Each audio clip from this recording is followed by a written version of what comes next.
damage, but we haven't come to a conclusion as to how much damage is being done.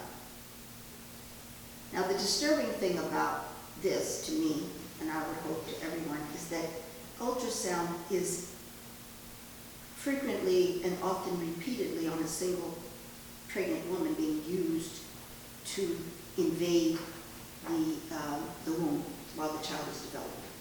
So if you're saying that there is this possibility even of it creating neurological damage, why are we continuing to expose a developing human being to this ultrasound and act like it's wonderful? You know, like this new scientific ability that we have to see inside of where we have no business seeing. Allah said he placed that child under 3 veils of darkness. If it was meant for us to see, there would have been a window. And it isn't. So anyway, I just want other people to think. There are things that I just want you to think about, because so much is happening, so much is passing over, we don't even think about it. And there are a lot of damaging things that we are being exposed to and that we are exposing others to because we don't stop and think about it. So this is sound. And within this aspect of sound, there's also what's called noise.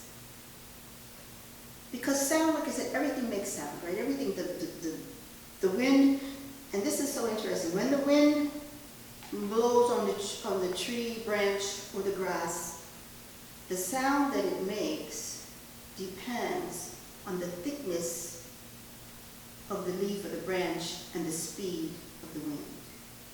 So there are many different sounds being created because there could be grains like corn and wheat, or just simple grasses, or trees that have different palm trees that have different types of fronds on them, and then regular trees that have branches. So depending on what it is, there's going to be a different sound. It's like an orchestra going on all around us. And I realized this when a couple of decades ago I was living in Germantown, Maryland, and it was raining and it was night. And I was looking out the window, and we were in a condo that was on the 2nd floor. I was looking out the window, and I was watching the raindrops fall and hit the cars, the leaves on the trees, the sidewalk, the earth, where there's beside the sidewalk. And I was realizing there's a different sound. Every object that is being hit, I couldn't hear it. But I realized that it's like an orchestra, like the different sounds in an orchestra or different instruments. There's things going on all around us all the time. So it's just an awareness. So that's sound. That's what sound is, and sound is happening all the time. We are generating sound. Even as you sit there and think, you're generating sound.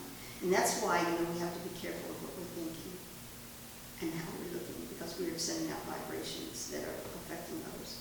And Allah says, in the Surah Al-Baqarah, He says, whether you make known what is in yourself or you hide it, Allah will call you to account for it, because your condition is affecting others. What you're thinking, even if you're speaking in a whisper, it's going out and affecting beings and the energy in the area around you. So now, what is sound therapy? When we talk about sound therapy, this is a system of sensory therapy. Sensory because sound is part of our senses. And it applies vibrational frequencies, different frequencies, that, and also musical tones, that gently massage the cells, and then they can create, and do create if it's done properly, something that it says almost miraculous ability to heal. Almost miraculous capacity for healing, ability to heal. And so, and this healing is on the emotional and the physical level, because these things are not disconnected in the human being. So you can be holding emotional trauma in your body, and you can have physical trauma in your body that's creating chronic disease, like high blood pressure, diabetes, joint illnesses, pains, or whatever, headaches. And these type of sound therapy healing can begin to remove these things. Now how, so this is, it says that when you, so the vibration, this vibration works because it passes into your body, like we said, it goes through your cells, into your organs and tissues, and begins to restructure and allow these organs and tissues to release things that are toxic and harmful. So, I'm going between two documents here. Bear with me. So, in this system, it's not a new system. And we know that this system has been around since really the beginning of time. As you expose yourself to different sounds, like why do people just go to the mountain and just sit or just listen to the birds in the morning, or go to the ocean and you just listen to the sound of the waves? So sound therapy has been something that's been done really since the beginning of creation. But in the system of Chinese medicine, there's a book that was written over 2,300, so 2,300 years ago. And in that book, there's reference to a music therapy related to their 5 elements. So the Chinese have a 5-element system. It's like the fire, water, earth, wood, and air. And so they set up a system where there was a note to go with each one of these systems. And those systems relate, for like wood relates to the liver and the gallbladder, and the fire relates to the heart and circulatory system. So each one of these elements relates to a particular system in your body, and then they took a musical note to affect each one of these. And this stuff, and so, you know, notes that we know now as part of the musical scale. And I won't go into, you know, each one of them, but just the fire, which is the heart and the circulatory system, that note is G in that Chinese system. And so, and that, you know, these are information that's available to you on, if you want to do any research on it.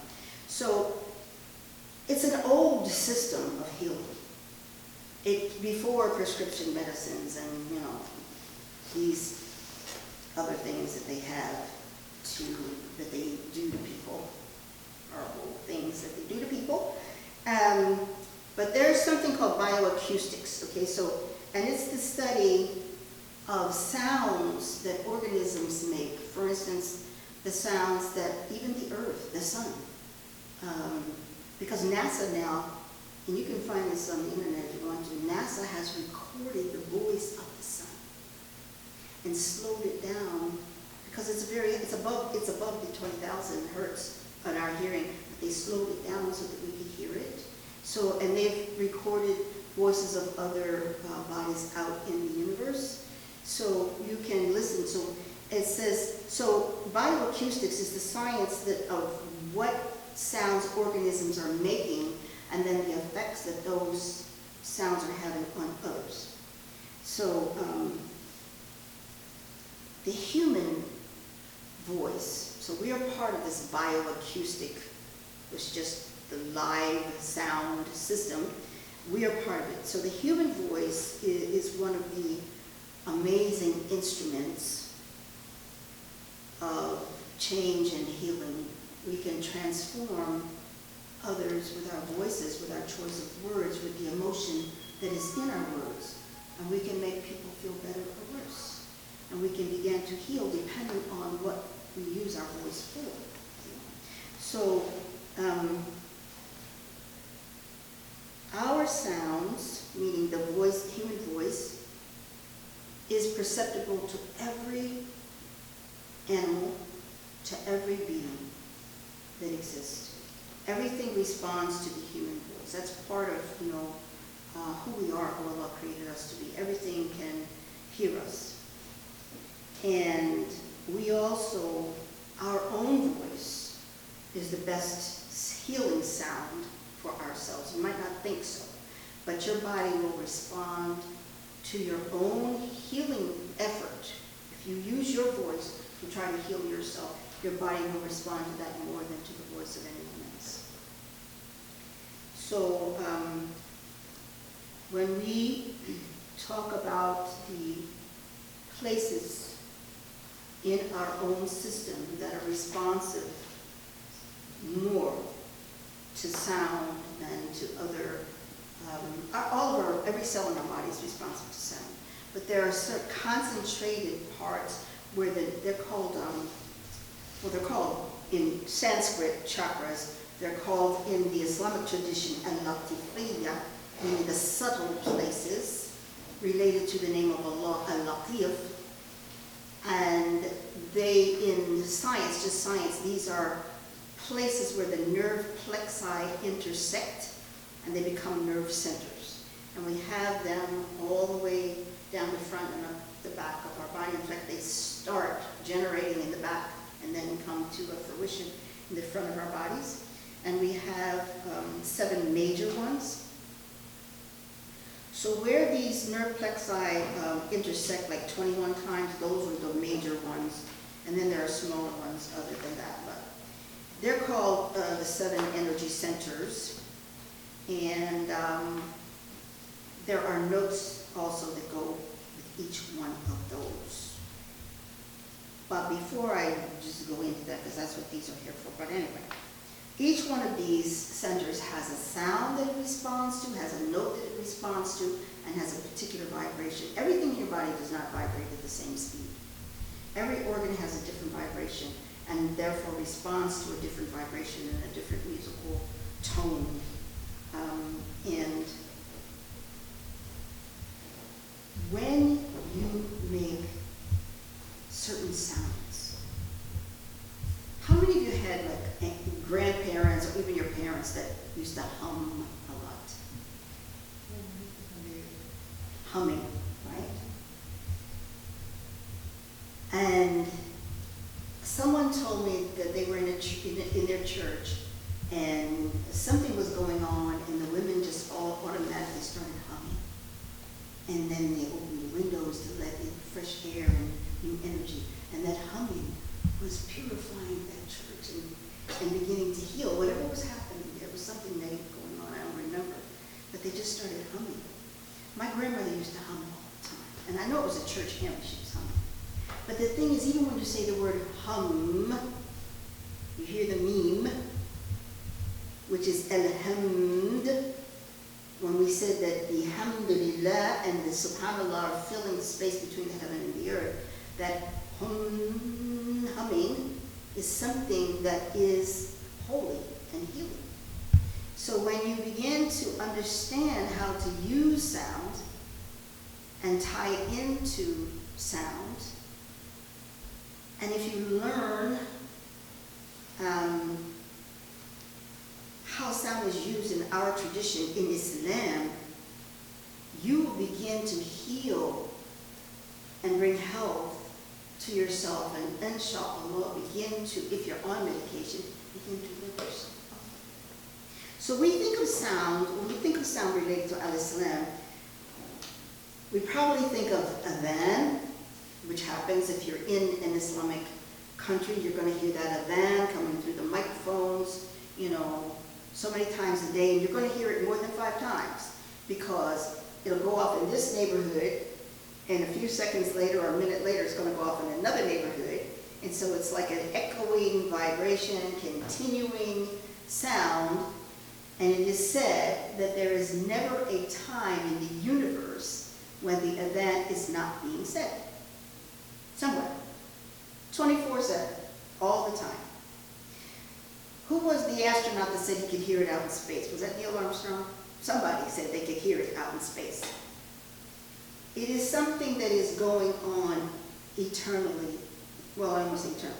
Constantly here. So we think of that. That's something. What else do we think of when we think of sound? Perhaps our audible salat, which is like Fajr and Maghrib and Isha, and anything we might get up and say in the night. And we might think of the dhikr, You know, those who sit and repeatedly say, La ilaha illallah wahdahu la sharika lah. We think of these type of things, or Allahumma salli ala Muhammad wa ala ali Muhammad, things that people will say over and over and over in our tradition, right? And these are all beneficial because they have meaning. People like the that you hear the yogi people do.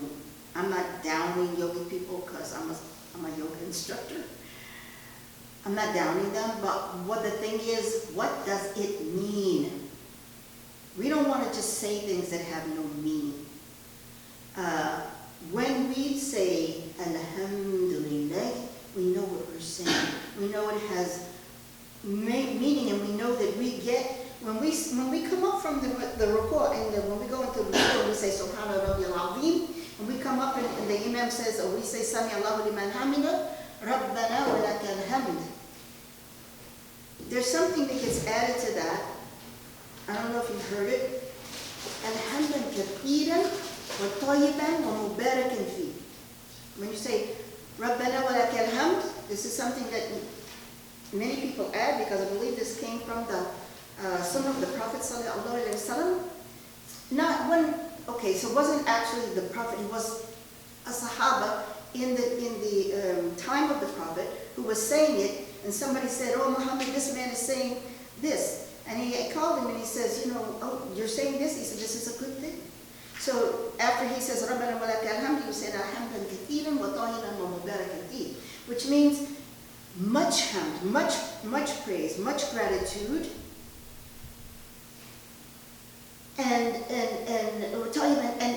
much good will come from this, and much blessing, mubarak. Well, mubarakan fi, there's barakah in this, alhamdulillah. So when we say certain things that we would use, sort of like a mantra, if we want to repeat something over and over, we know what we're saying. We know that it has benefit. Even the very name of Allah. Just if you say Allah, you know, some of the Sufis, that's what they do. Allah, Allah, Allah, over and over and over. Now, I'm not promoting that. But the fact is, every letter of the Arabic language has a hasanat built into it, and when you use it, Allah will multiply that good. Hasanat means something good, something beautiful, something good will come of it. So in the three letters that make up the name of Allah, the alif, the lam, and the ha, these letters, the way that they vibrate in our bodies, and again, remember that Allah has said, this sound will penetrate your pores and go into your heart. When you just use the name of Allah, there's a central electrical system that comes down the center of our bodies and goes up the center of our backs to our spine. The name of Allah, the alif is pronounced from here. This is the makhraj. This is where the sound comes from, but it vibrates here. The lam is pronounced inside the mouth, in the front of the mouth, with your tongue pressing against the hard palate, but it vibrates in your throat. And the ha on the end of the name of Allah, which is a letter that comes from here, again from the bottom of your throat, but it vibrates in your heart. So when you say the name of Allah, you're generating energy straight down the front of your body, and that energy doesn't stop there. It curves and then begins to go back up. So when you say Allahu, La, because the Lam Alif, is centered at the base of your spine. So when you say Allahu La ilaha, you send energy down, you send energy up, and not, it just doesn't go down. When you vibrate, you start a vibration, it goes out. So the organs that are on both sides, in your throat, your thyroid, your parathyroid, in your chest, your heart, your lungs, going down into the liver, the gallbladder, everything, and then coming back up, you know, recreating that energy coming up the back of the spine. You're beginning a healing process just by doing some